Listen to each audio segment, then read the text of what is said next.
जी दोस्तों, तो लीजिए, ममता को देखकर शाह की पुलिस भागी। जमींदार बोल मोदी शाह की उड़ाई नींद। ज्ञानेश को तो खूब खरी खरी सुनाया ममता ने।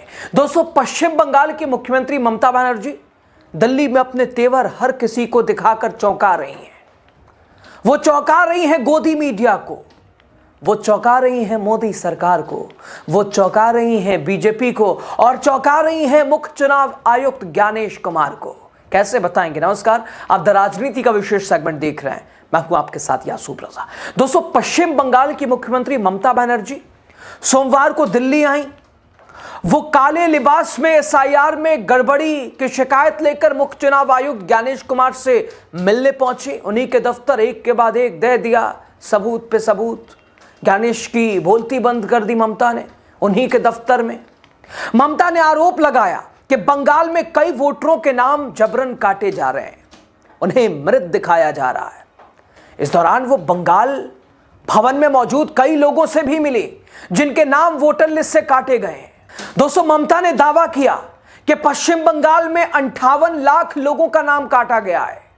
इस दौरान ममता बनर्जी को देखकर गृह मंत्री अमित शाह की दिल्ली वाली पुलिस दौड़ लगाने लगी, भागने लगी। क्यों? क्या हुआ? क्या हुआ? आप लोगों ने क्या करना है इधर में? दिल्ली पुलिस से क्यों आप लोग थ्रेट कर रहा है? क्या की रहा है? अब इधर में रुको। अब तो इधर में तो भाग क्यों रहा है? भाग क्यों रहा है? देखिए भाई, हम नमस्ते करके कहते हैं, आप लोगों को जैसा भाई बहन है, हमारा भी भाई बहन है। अगर कोई लोगों को घर में कोई आदमी को डेथ हो गया एसआईआर में, वो लोग बच्चा लेके वो सुप्रीम कोर्ट का पास बात करने के लिए आए। हमारा कल प्रेस मीडिया है, मीडिया के साथ मिक्स करने के लिए आया था। हम कोई एजुकेशन नहीं करने के लिए आया। अगर आप हमको कुछ ऐसा करेंगे बेइज्जत, तो हम भी इज्जत के साथ काम लेना चाहता है। लेकिन आप मेहरबानी करके इसको बात सुनते हमारे लोगों को हैरान मत करो। ये लोग क्या रास्ता पे रुकेगा, सड़क पे रुकेगा? नहीं तो आपको घर में लोग जायगा दीजिए, हम भेज देता है। एक ठीक नहीं है। ठीक है। आप जो जगह में लोग रहता है, आप उधर में जाके सब सुबह से तंग किया है। मैं देखो घर का कपड़ा पड़ के चलाया, इसी के लिए हमको रुक नहीं सकता है। दोस्तों, दिल्ली पहुंची ममता बनर्जी ने जब बंग भवन के सामने खड़े सुरक्षा कर्मियों को देखा तो कहा कि दिल्ली पुलिस थ्रेट क्यों कर रही है? आप लोगों के जैसा भाई बहन है, ऐसे कई लोगों के नाम बंगाल में एसआईआर में कट गए, उनके लिए हम इधर दिल्ली आए हैं। तो दिल्ली पुलिस की क्लास लगाने के बाद बीजेपी की राजनीति को चमकाने वाली गोदी मीडिया की भी ममता ने लगा दी लगे हाथ क्लास। कि आप देखो, अब तो दिल्ली का प्रेस तो गोदी मीडिया है। आप लोग तो सच बात नहीं कहते हैं। जाने दो। Thank you so much. मैं आप लोगों को आयोग से क्या कहेंगे हम अभी नहीं कह सकते हैं। जब जाएंगे तब कोई चीज का कोई तरीका होता है। इंस्टीट्यूशन को हम डिसरेस्पेक्ट नहीं कर सकता है, लेकिन हम पॉलिटिकल बात हम हमारा बात कर सकता है। कॉल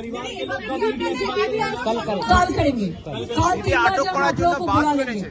लेकिन आप सोचो, ये लोगों को जाग जाके ढूंढकर उसको सताना, उसको टॉर्चर करना, उसको एट्रोसिटीज करना, एक क्या तरीका है? दिल्ली पुलिस किसी को नहीं दे सकता है। दिल्ली तो एक जमींदार का जमींदारी चल रहा है। दिल्ली में जमींदारी चल रहा है, गरीब लोगों के लिए कोई जगह नहीं है। तो सुना दोस्तों, आपने क्या कहा ममता ने? ममता कह रही है आप सब गोदी मीडिया हैं, आप सच नहीं दिखाते। दिल्ली की केंद्र सरकार अब जमींदार बन गई है। इनका काम गरीबों को परेशान करना है। गरीबों के लिए दिल्ली में कोई जगह नहीं है। तो ममता के लिए जमींदार कौन हुआ? बीजेपी की अगुवाई में चल रही सरकार। दिल्ली में आकर ममता बनर्जी ने उन्हें जबरदस्त तरीके से रगड़ दिया, कलई खोल दी, सभी के होश उड़ा दिए।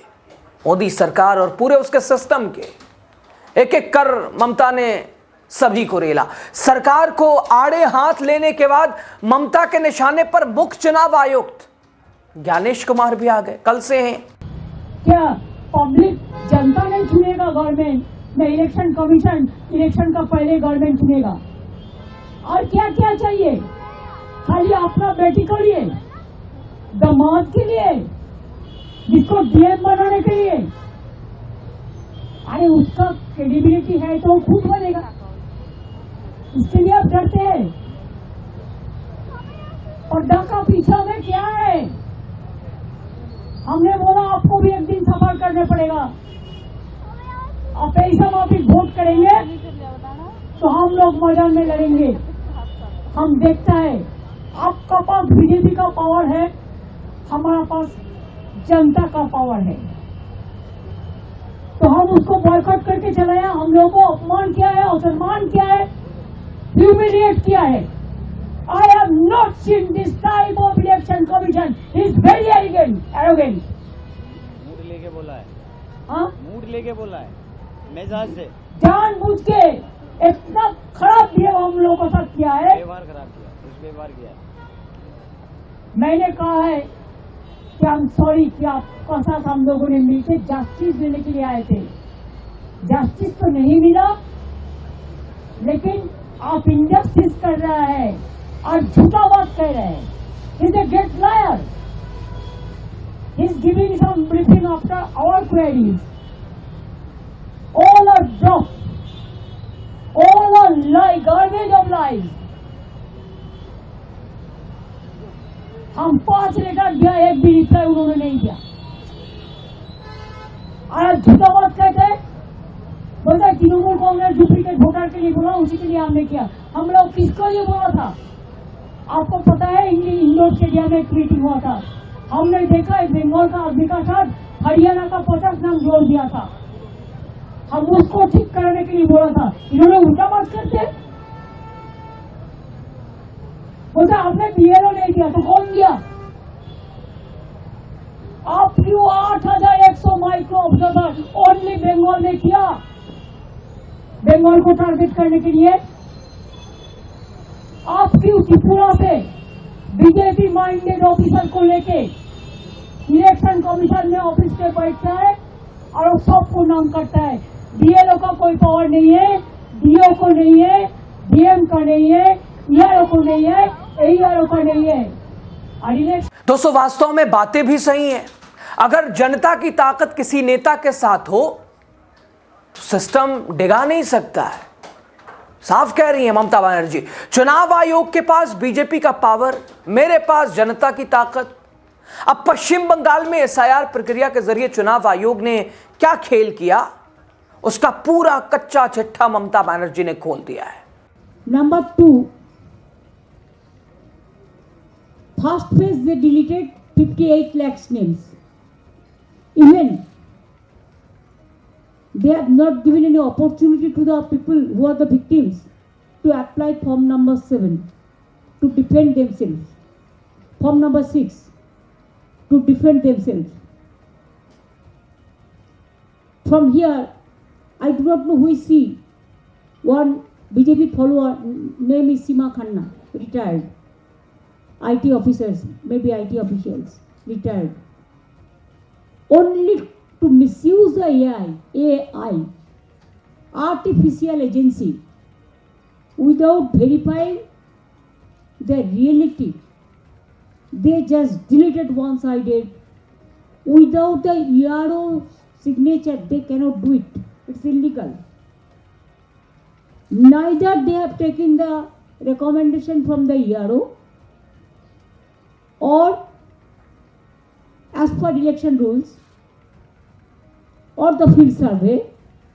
Just 58 lakhs unilaterally deleted. And there the name is there. If there is a death list, every year election commission do the survey and they do the special revision, no problem. That's a different question. I'm not talking about them, it's a genuine case. But if who are alive, you said they are also dead. কারা কারা বেঁচে আছেন যাদের নামে দেখিয়েছে date, হাতগুলো তুলুন তো। প্লিজ রেজ ইউর হ্যান্ড এবং কাগজগুলো দেখান যাদের কাছে আছে। তুলুন বা তুলুন। See, they are alive. But as per Election Commission deleted list, they are dead. They died. जिंदा नहीं है. So that's why I came with them. There are so many.